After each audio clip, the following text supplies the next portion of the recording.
repairing roads, establishing communications. So taking people that could be used at the front, and that was one of the great things that happened on that. It was, as I say, it was always touch and go, but we managed to pull through. And it was a kind of, I'm not saying it was an exciting time to live, but in a way it was. It was a great, a great experience. And it kind of, I think when I survived it, nothing really much could, be worse after that than once you'd lived it. And I think basically I'm going to round this up here. And if you have any questions, then I would, do my best to answer them. So thank you very much for listening to me. I hope I haven't bored you.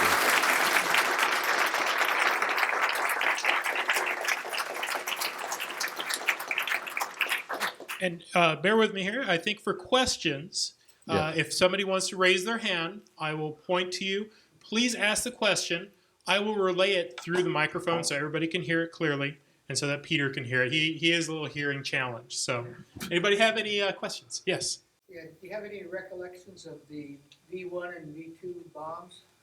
So, and again, just so everybody can hear, do you have any recollections of V1 or V2 bombs hitting London?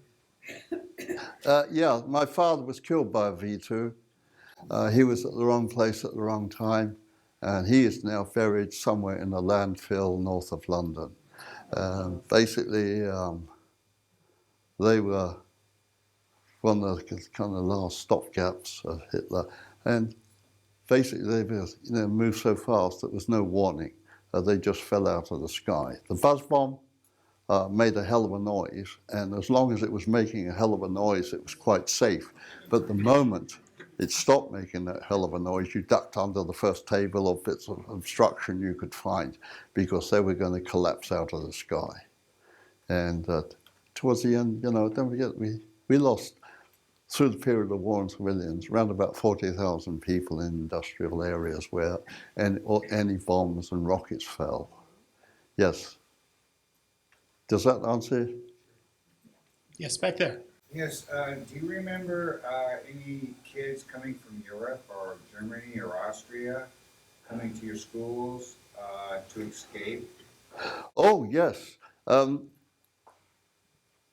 Round about the Golders Green area and Wilson Green area, there were a lot of Austrians and Germans, especially of the Jewish faith, basically setting up, homes. Yes. Matter of fact, one of the earliest things I can remember when I went to sea was going into Hamburg, let's say the first place I ever visited. And as you passed into Hamburg, there was this rusted out hulk where you could see where a bomb had torn away the bridge. And as you went past it, the ship's name was, I've forgotten the name now. But what it boiled down to was that the St. Louis, that was what it was. And the outer end of the St. Louis was like a holiday camp, rest center, people sunbathing and all this sort of good stuff. But years later, I found out that St. Louis was a rather interesting ship because the German government, Hitler, had offered to let Jews buy their way out of Germany and go to the United States. And somewhere around about a couple of thousand people eventually got on the St. Louis in the early part of 1939. And they sailed to Havana. And basically what it boiled down to, there was a breakdown in organization, and that St. Louis turned around and went back to Europe. And there was a hue and cry in Europe about this. And a couple of hundred of them were landed in England, and France took some, Holland and Belgium, and the rest went back to Germany. And really the only people that survived at the end of the war from this trip were the few that had landed in England. But that was the St. Louis, and it was kind of rather an interesting ship, to see its kind of history. But yes, we did have quite a few people, from Germany, and and Austria from before the war, and during the war. I had a friend whose parents were Belgium, and they were refugees. And then I had another one who were Greeks. They eventually, of course, went to Australia. But we were basically pretty well loaded with young, foreign families and children and everything. Did the best we could to look after them. They were in the same boat as we were basically then. Does that answer your question? Yes. Okay, great. Yes. Do you remember the famous Churchill's speech? We will fight them on the beaches. We will not surrender. Oh, yes. Yeah. I mean, when Churchill spoke at that time, the whole country kind of came to a grinding halt and, listened, because he was basically keeping us together. I think, really, looking back on history, that if it hadn't been for Churchill, his bringing the people together, I think basically we would have probably gone down the tube. He had that personality to be able to bring us out of this fog, realizing that it was up to us, and we kind of followed his lead. Oh yes, I remember all his speeches. Yeah, it's great and rousing. Yeah, makes you want to play up and play the game type thing.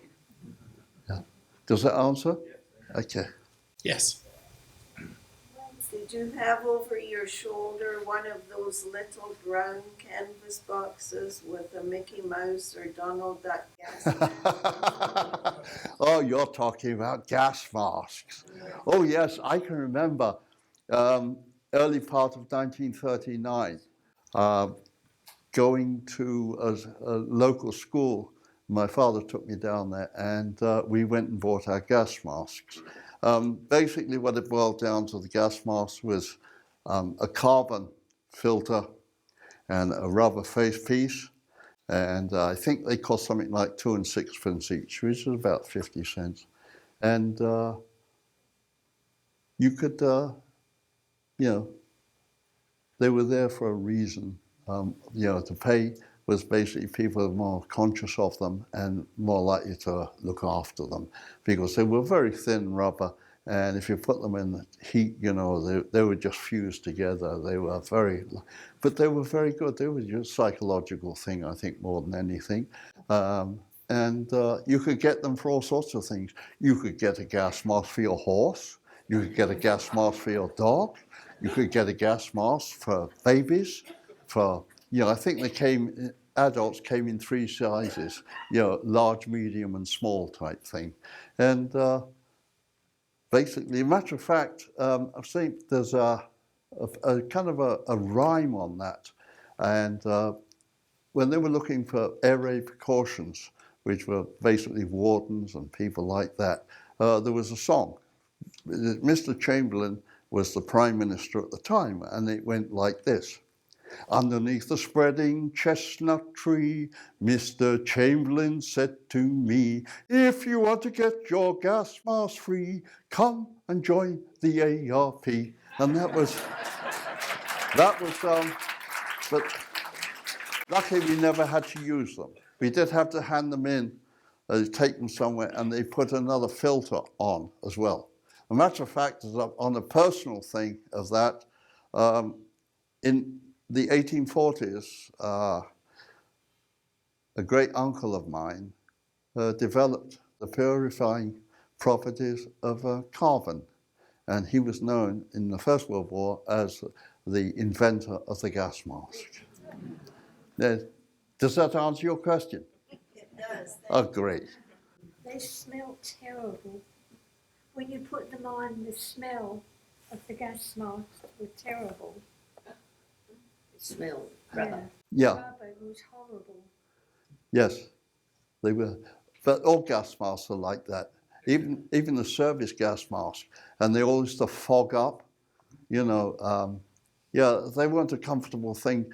You know, to be expected to wear a gas mask for 48 hours, say, I would say be virtually impossible. But it'd be good to put it on and move somewhere to a protected area to where you could take it off. In other words, I don't think they were really designed to wear, you know, constantly day in and day out. No, I don't think they would work like that. But yeah, they were, you know, foul-smelling things because of the rubber, and I think, you know, the actual whole thing was, yeah. But it might save somebody's life. You know, that was the main thing. You know, if you're threatened and somebody hands you a gas mask, you're basically not going to worry too much about the smell if you know that if you don't have it, you're going to fall by the wayside type thing. Yeah, but yeah, they were uncomfortable and smelly. Yeah. Did you have a question back there? Yeah, did you have any experience with the subway in London? His question is, did you have any experiences with the subway in London? Are you talking about like a bomb shelter? Yes, definitely. During the raids, you know, there were a lot of the subway tunnels under the Thames. And when the raids started, they would shut down the line and they would take the power so trains would stop. And they had these big steel doors that they slid across to make because they were, you know, shelters in the evening. They didn't want a bomb landed in the Thames and blowing a hole in the tunnel, you know, be drowning thousands of people. And so they had these big steel doors that used to slide across. I was going from Waterloo to Charing Cross, and that went under the Thames during a raid, and we stopped. And suddenly realized that we were sitting under the Thames, hoping that the bomb didn't drop in the Thames, because basically we were stuck there. You know, we were eventually, to save, you know, a lot of people, they basically all of a sudden for this short time became rather expendable. But nothing happened. Eventually the raid was over and the doors, these big watertight steel doors opened, and we carried on our way. Thank goodness. It was a big relief to know that, you know, the train started moving again. Yes, but that was, you know, there is one place in London, I think it's Victoria Station, where a bomb, actually an aircraft, fell into the front part of Victoria Station. The shockwave pulled down a platform with a lot of people there, and eventually realized they couldn't get them out, so they sealed the platform. And as far as I know, the people, you know, what's left is still down there. But yeah, that was. Does that help answer your question? Good. And the gentleman standing back here by the Find Your Park poster. With your excellent voice, could you sing for us Bluebirds Over the White Cliffs? I can't remember all the words, actually. Otherwise, I'd only be too happy to, but. All right, work on it for the next time. But basically, we have, don't we, a CD with Vera Lynn, who actually sang that song and made it famous on a CD that she recorded in the early 40s. And I don't know, do we have it here? We do, and we were playing it earlier. We'll play it as we kind of finish up again. Okay, so how's that sound? Will that help you? Yeah. Make you feel good? Ah, good. And we have time enough for a couple more questions. So, yes, up here. Yeah. Did you eat a lot of bread and dripping to help fill you up during the war? I still love bread and dripping.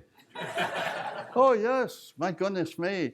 I always like that with a little pinch of salt on it. Oh yeah, it's very tasty.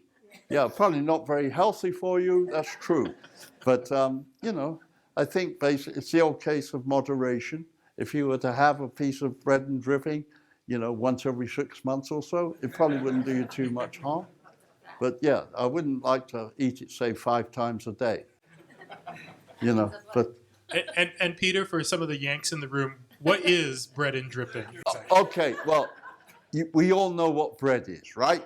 Yes. Okay, now the dripping part, okay, when you make a roast, okay, we used to use, which I consider the best way of cooking meat, roasting it, is with lard, you know, and you spread lard over it and you cook it, and, you know, the blood and everything that's in the meat drains out with the fat and everything. Okay, then before you served it, okay, you drained off some of it you made, you know, went with the gravy, and the other you put in a bowl and put it in a cool place. If you had a fridge, you put it in there. But basically it hardened up and you had this lard, you know, with a flavor, and underneath was the rest. And you just took a spoon or a knife full of this stuff and spread it over your breads and sprinkled a little bit of salt with it.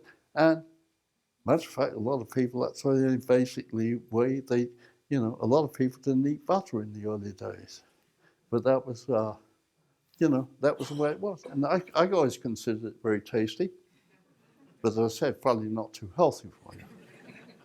Does that answer your question? Ah, great. Yes, question. After all these years, you still clean your plate? Sorry, what was that? He's wondering if after all these years, if you still clean your plate, if you finish everything on the plate. Yes, I do. For the simple reason, I spent 2 years after my father was killed in an orphanage. And we were rationed to 3 slices of bread a day, half a cup of milk, and some rather obnoxious vegetables. And we were always hungry. We had no central heating. This was on the Hull, on a ship, a sailing ship. And life wasn't very, very good. You know, it was basically hard. We survived. But it was damp and cold. And yeah, we were always hungry. You know, basically, if somebody had fallen down, we'd have probably eaten them as well. You know, and we had no cats and dogs on board. I often wonder what happened to them. No, but no, yeah. And I've always basically been very conscious of eating, because I worked on the principle that, and I was told, that a lot of good men gave their lives so that I could have a bit of butter and some meat. And I owe it to them to do that.